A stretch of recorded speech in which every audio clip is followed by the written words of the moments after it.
Jay Shah will be taking over as the next ICC chairman. Jay Shah will indeed be taking over as the next International Cricket Council chairman. That's the breaking news information we're tracking on NDTV 24/7. The current ICC chairman, Greg Barclay, on Tuesday he had opted out of a third term following the end of his tenure on the 30th of November. That fueled speculations, and now we can confirm that Jay Shah is expected to take over as the next ICC chairman. My colleague Rika Roy is with us over the phone line. Rika, what further details can you disclose to our viewers? Well, what we do know now is that Jay Shah has garnered support from Australia and England, the two other very crucial parties when it comes to ICC's chairmanship, and he is in all likelihood going to secure the seat of ICC chairman. He's not going to be the first chairman of Indian chairman of ICC, because we do know Jagmohan Dalmia was there, so was N. Srinivasan and Shashank Manohar, but it's been a while. New Zealand's Greg Barclay will step aside, even though he could have done another couple of years, but he's going to be stepping aside, and Jay Shah will be getting into the post for 3 years.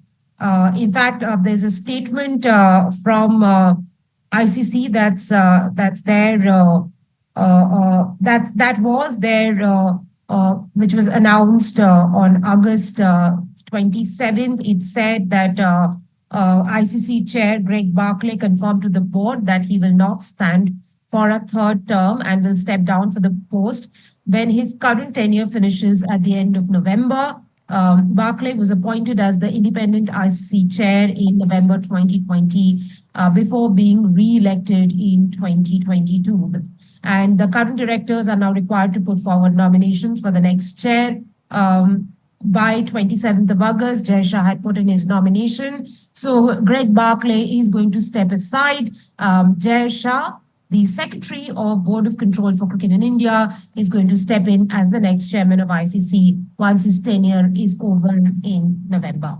Right, Rika, also at just 35 years of age, is Jay Shah now the youngest ICC chairman ever? Like you mentioned, joining the likes of Jagmohan Dalmia, Sharad Pawar, N. Srinivasan? Well, when you talk about Mr. Dalmia, he was a very senior administrator. Mr. Srinivasan, a very well-known businessman.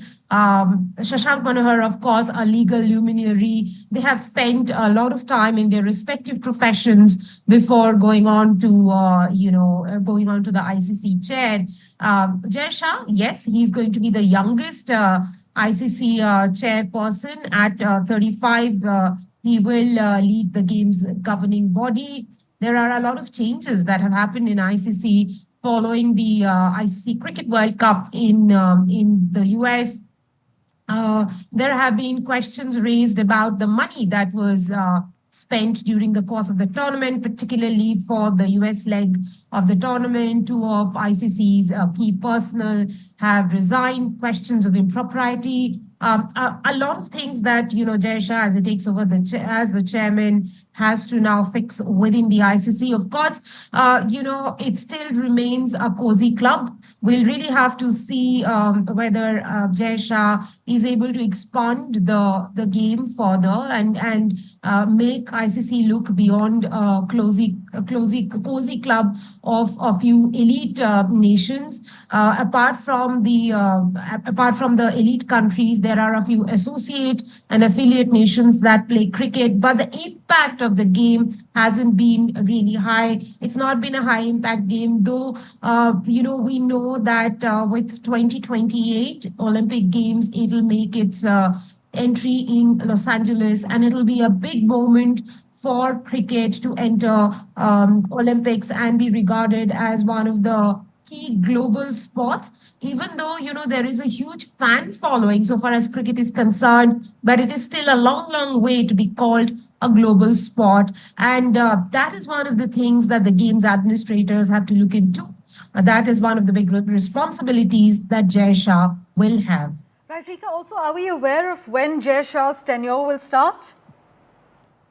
Well, Greg Barclay's tenure will end in November, and as soon as his tenure ends, Jay Shah will be taking over.